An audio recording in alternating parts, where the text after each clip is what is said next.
തദ്ദേശ തെരഞ്ഞെടുപ്പിന്റെ കളം വ്യക്തമാകുമ്പോൾ ചിത്രം വ്യക്തമാകുമ്പോൾ ഏത് തരത്തിലാണ് കച്ചം മുറുക്കുന്നത് മൂന്ന് മുന്നണികളും വിവിധ രാഷ്ട്രീയ പാർട്ടികളും എന്നുള്ള ഒരു ചോദ്യമൊക്കെയാണ് ഞങ്ങളുടെ പ്രതിനിധികൾ ചേരുകയാണ് വിവിധ ഇടങ്ങളിൽ നിന്ന്. ആദ്യം ഡാൻ കുര്യൻ ഉണ്ട്, BJP വിവരങ്ങളുമായി BV അരുണൊപ്പം ജി ശ്രീജിത്ത്, ഡാനിപ്പോൾ CV അനുമോദൊക്കെ നമുക്കൊപ്പം ചേരുന്നുണ്ട്. ആദ്യം ഡാനിലേക്ക്. ഡാന് 2021 ഒരു തുടർ ഭരണം കിട്ടുക എന്നുള്ളത് തദ്ദേശ തെരഞ്ഞെടുപ്പിന്റെ വിജയത്തിന് ശേഷമാണെന്ന് CPM തന്നെ അനുമാനിക്കുന്ന ഒരു സാഹചര്യമാണ്. സ്വാഭാവികമായിട്ടും കോൺഗ്രസ് ഈ മാറി തിരുവനന്തപുരം അടക്കം ഒരല്പം UDF പിന്നോക്കം നിൽക്കുന്ന സ്ഥലങ്ങളിലൊക്കെ ശക്തിപ്പെടുത്തുക, അങ്ങനെ കൂടുതൽ ആത്മവിശ്വാസത്തോടുകൂടി സംസ്ഥാന തെരഞ്ഞെടുപ്പിലേക്ക് കടക്കുക, ഇത് തന്നെയാണോ കോൺഗ്രസിന്റെ പ്രധാനപ്പെട്ട അജണ്ട? KPCC ഇതൊരു സംസ്ഥാന തെരഞ്ഞെടുപ്പ് മോഡിൽ തന്നെ ഒരു പ്രീ ക്വാർട്ടർ എന്ന രീതിയിൽ തന്നെ കണക്കാക്കുന്നു. അതുകൊണ്ടാണ് ശബരി അടക്കമുള്ള പേരുകൾ സ്ഥിരീകരിക്കുന്നു. ഒരുപക്ഷെ ഇനിയും പരമാവധി മുതിർന്ന നേതാക്കളൊക്കെ തെരഞ്ഞെടുപ്പിൽ പങ്കെടുക്കാനുള്ള ഒരു സാധ്യത.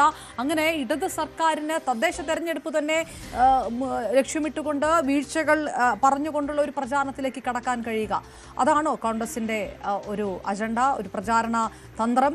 ആ തരത്തിലാണോ തുടങ്ങുന്നത്?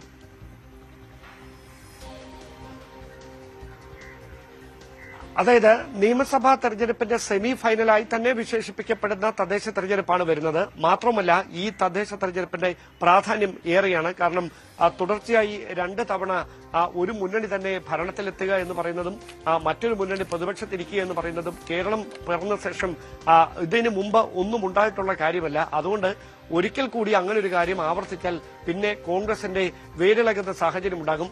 അതുകൊണ്ട് തന്നെയാണ് അത്രമാത്രം പ്രാധാന്യത്തോടെ കോൺഗ്രസ് ഈ തദ്ദേശ തെരഞ്ഞെടുപ്പിനെ നേരിടാൻ ഒരുങ്ങുന്നത്. കാരണം ഇങ്ങനെ വാർഡുകളിൽ ആര് മത്സരിക്കണമെന്ന കാര്യത്തിൽ കോൺഗ്രസ് ഹൈക്കമാൻഡ് പ്രതിനിധി കൃത്യമായി നിരീക്ഷണം നടത്തുക എന്നൊക്കെ പറയുന്നത് കോൺഗ്രസിനെ സംബന്ധിച്ച് മുമ്പുള്ള ഭാവിയിലൊന്നും അത്തരത്തിലുള്ള കാര്യങ്ങളൊന്നും കേട്ടിട്ടുണ്ടാവില്ല, കേട്ടുകേൾവിയുള്ള കാര്യമേ അല്ല. അവിടെയാണ് കൃത്യമായി ഹൈക്കമാൻഡിന്റെ ഒരു നിരീക്ഷണം, സർവേ നടത്തുന്ന ഏജൻസികളുടെ കൃത്യമായ റിപ്പോർട്ടിന്റെ അടിസ്ഥാനത്തിലുള്ള സ്ഥാനാർത്ഥി നിർണ്ണയം ഉൾപ്പെടെയുള്ള ഒരു വളരെ ഗൌരവതരമായ തരത്തിലേക്ക് ഈ സ്ഥാനാർത്ഥി നിർണ്ണയം അടക്കം കടക്കുന്നത്.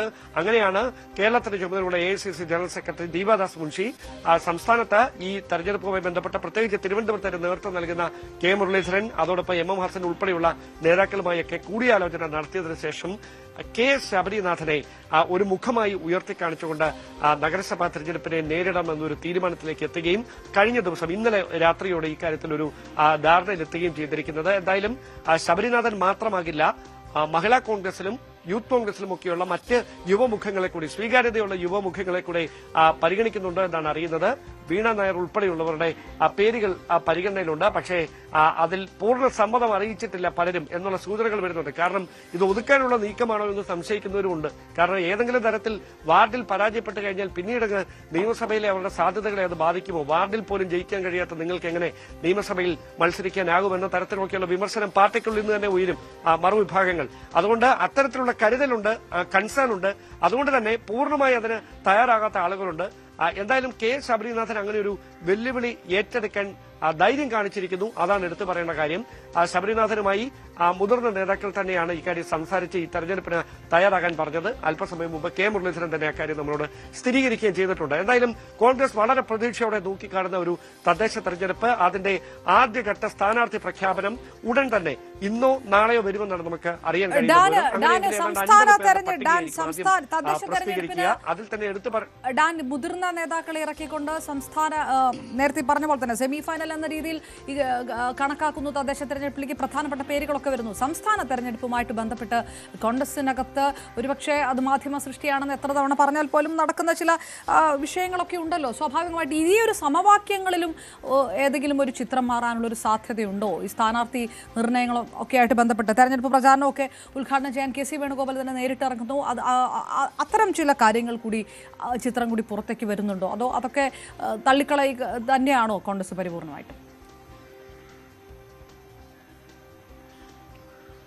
അതായത് ഇപ്പോൾ വേറെ ഒരു സമവാക്യങ്ങൾക്കും പ്രസക്തിയില്ല. ജയസാധ്യത മാത്രമാണ് ഏക സമവാക്യം. ഇതിലാണ് കോൺഗ്രസ് നേതൃത്വം എത്തി നിൽക്കുന്നത്. അങ്ങനെയാണ് ജയസാധ്യതയുള്ള സ്ഥാനാർത്ഥികളെ പൂർണ്ണമായി പരിഗണിക്കുക. ഗ്രൂപ്പിനും അല്ലെങ്കിൽ മറ്റ് താല്പര്യങ്ങൾക്കും അപ്പുറത്തേക്ക് ജയസാധ്യതയുള്ള സ്ഥാനാർത്ഥികളെ പരിഗണിക്കുക എന്നൊരു തീരുമാനത്തിലേക്ക് മുതിർന്ന നേതാക്കൾക്കിടയിൽ ഒരു ഏകാഭിപ്രായം ഉണ്ടായിട്ടുണ്ട്. അങ്ങനെയാണ് കഴിഞ്ഞ ദിവസം കോൺഗ്രസ് ദേശീയ നേതൃത്വം ഈ കോർ കമ്മിറ്റിക്ക് രൂപം നൽകാനിടയായ സാഹചര്യം തന്നെ അതാണ്. കാരണം പിന്നീട് അതിന്റെ പേരിൽ ഒരു തർക്കം ഉണ്ടാകാൻ പാടില്ല. ആദ്യം അധികാരം പിടിക്കുക, അതിനുശേഷമാകാം മറ്റുള്ള വടംവലികളൊക്കെ എന്ന തരത്തിലേക്ക് കാര്യങ്ങൾ എത്തിയിരിക്കുന്നു എന്ന് വേണം പറയാൻ. അതിന്റെ തുടക്കമായി തന്നെ കരുതണം ഈ തദ്ദേശ തെരഞ്ഞെടുപ്പിൽ ഇത്തരമൊരു നീക്കം കൃത്യമായി തന്നെ കോൺഗ്രസ് ക്യാമ്പിന്റെ ഭാഗത്തുനിന്ന് ഉണ്ടാകുന്നതിന് എന്ന് വേണം വിശേഷിപ്പിക്കാൻ. മാത്രമല്ല എടുത്തു പറയേണ്ട കാര്യം BJPയും LDFും ഇതുമായി ബന്ധപ്പെട്ട് തയ്യാറാക്കുന്ന തന്ത്രങ്ങൾ നേരത്തെ മുതൽ തന്നെ, അതായത് ഒരു പടി കടന്ന് നേരത്തെ മുതൽ ഇതുമായി ബന്ധപ്പെട്ട ഒരുക്കങ്ങളിലേക്ക് അവർ കടന്നിരുന്നു. പല പ്രധാന നേതാക്കളെയും മത്സരരംഗത്തേക്ക് ഇറക്കാനുള്ള നീക്കം BJP ക്യാമ്പിന്റെ ഭാഗമായും അത്തരം ചർച്ചകൾ സജീവമായി പുരോഗമിക്കുകയാണ്. അതൊക്കെ പരിഗണിച്ചുകൊണ്ടാണ് തെരഞ്ഞെടുപ്പ് വിദഗ്ധരുടെ അടക്കം അഭിപ്രായങ്ങളുടെയും റിപ്പോർട്ടുകളുടെയും അടിസ്ഥാനത്തിൽ വളരെ പ്രധാനപ്പെട്ട ഒരു തെരഞ്ഞെടുപ്പായി തന്നെ ഈ തദ്ദേശ തെരഞ്ഞെടുപ്പിനെ കാണുന്ന ഒരു പ്രതീതി ഉണ്ടാക്കണം. അതിന് പരിചിതമായ മുഖങ്ങൾ തന്നെ കളത്തിലിറങ്ങണമെന്നൊരു നിർദ്ദേശം നൽകിയത്. അത് താഴെത്തട്ടിലുള്ള പ്രവർത്തകർക്കിടയിൽ ആവേശമുണ്ടാക്കാൻ കഴിയും. അതിലൂടെ നിയമസഭാ തെരഞ്ഞെടുപ്പിന് പാർട്ടിയെ ഒന്ന് കോർത്തിണക്കാൻ കഴിയുമെന്നൊരു വലിയ പ്രതീക്ഷയിലാണ് ഇങ്ങനെയൊരു തീരുമാനത്തിലേക്ക് കോൺഗ്രസ് ക്യാമ്പ് എത്തുന്നത്. അതിന്റെ ഭാഗമായാണ് ഈ നിർണായകമായ ഞാൻ തിരികെ എത്താം. കോൺഗ്രസ് ഇപ്പോൾ UDFിൽ തന്നെ മറ്റ് രാഷ്ട്രീയ പാർട്ടികളുടെ ആവശ്യങ്ങളുണ്ട്. ഇതിൽ കോൺഗ്രസ് കൂടുതൽ വിട്ടുവീഴ്ച ചെയ്യേണ്ടി വരുമോ ഇത്തവണ എന്നുള്ള ഒരു ചോദ്യമൊക്കെ ഉണ്ട്. ഞാൻ ഡാനിലേക്ക് വരാം. ഡാൻ തുടരുക. ഡാനി പോളും കൊച്ചിയിൽ നിന്ന് നമുക്കൊപ്പം ചേരുന്നു. ഡാനി, മധ്യ കേരളവുമായി ബന്ധപ്പെട്ട് കോൺഗ്രസ്, CPM, അതോടൊപ്പം തന്നെ BJP പ്രധാനപ്പെട്ട രാഷ്ട്രീയ പാർട്ടികളുടെയും മുന്നണികളുടെയും ഒരു നീക്കങ്ങൾ ഏത് തരത്തിലൊക്കെയാണ്? സഭകളുടെ നിലപാടുകൾ, ഈ കഴിഞ്ഞ സമയങ്ങളൊക്കെ എടുത്ത സഭകളുടെ നിലപാടുകളുണ്ട്. ഇത് തദ്ദേശ തെരഞ്ഞെടുപ്പ് തൊട്ട് പ്രതിഫലിക്കുന്നത് ഇത് ആർക്ക് ഗുണമാകും, ആർക്ക് ഗുണകരമാകില്ല എന്നുള്ളൊരു വലിയ ചോദ്യം. മറ്റ് സമുദായ സമവാക്യങ്ങളൊക്കെയുണ്ട്. മധ്യകേരളവുമായിട്ട് ബന്ധപ്പെട്ട് തദ്ദേശ തെരഞ്ഞെടുപ്പിൻ്റെ ഒരു ചിത്രം നോക്കുമ്പോൾ പല ഘടകങ്ങളുണ്ട് ഇതിനകത്ത് എന്നാണോ മനസ്സിലാക്കുന്നത്? ഒപ്പം 2020 അടക്കമുള്ള അവരുടെ സ്ഥലത്ത് ശക്തി തെളിയിച്ചിട്ടുള്ള പാർട്ടികളുടെ സാന്നിധ്യവുമുണ്ട്. കൂടുതൽ കോംപ്ലിക്കേറ്റഡ് ആണോ മധ്യകേരളത്തിൽ നിന്നുള്ള ചിത്രം?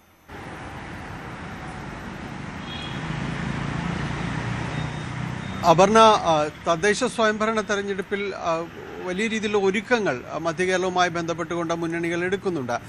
പ്രത്യേകിച്ച് ഇപ്പോൾ നമ്മൾ തൃശ്ശൂരിലേക്ക് വരികയാണെങ്കിൽ അവിടെ എല്ലാവരും പ്രതീക്ഷിക്കുന്നു BJP അവിടെ എന്ത് നീക്കമാണ് നടത്താൻ പോകുന്നത്, BJP അവിടെ വലിയ മാറ്റങ്ങൾ കൊണ്ടുവരാൻ കഴിയുമെന്ന് BJP വിശ്വസിക്കുന്ന ഒരിടം കൂടിയാണത്. അവിടെ വലിയ രീതിയിൽ കോർപ്പറേഷനകത്ത് ചർച്ചകൾ നടക്കുന്നുവെന്ന് മനസ്സിലാക്കുന്നു.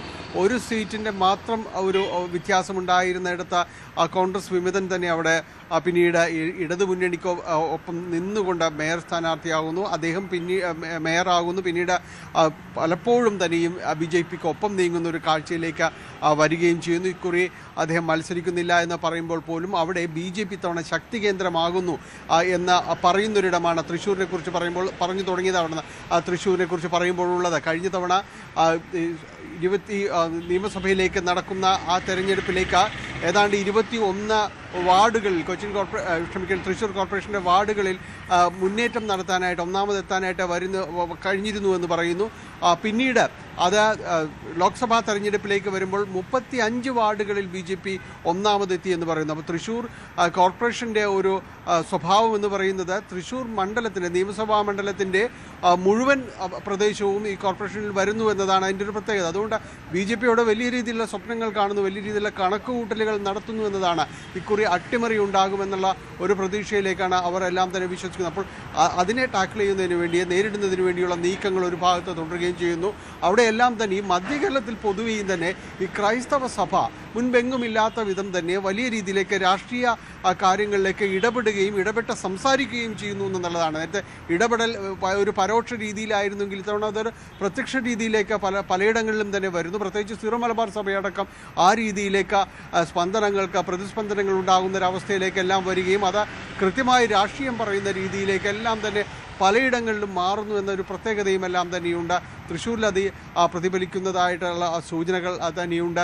അത് അവിടെ ആ രീതിയിലുള്ള ഒരു കൂട്ടിച്ചേരലുകളോ കൂട്ടിവായിക്കലുകളോ എല്ലാം തന്നെ ഉണ്ടായേക്കാമെന്നുള്ളൊരു വിലയിരുത്തലടക്കം നിലനിൽക്കുന്നുണ്ട്. സുരേഷ് ഗോപി ഫാക്ടർ അടക്കം അവിടെ തൃശ്ശൂരിൽ പ്രതിഫലിക്കും എന്ന വിലയിരുത്തലെല്ലാം തന്നെ വരുന്നുണ്ട്. എന്തായാലും അവിടെ ഇതിനെ നേരിടുക എന്ന ലക്ഷ്യത്തോടു കൂടി തന്നെയാണ് UDF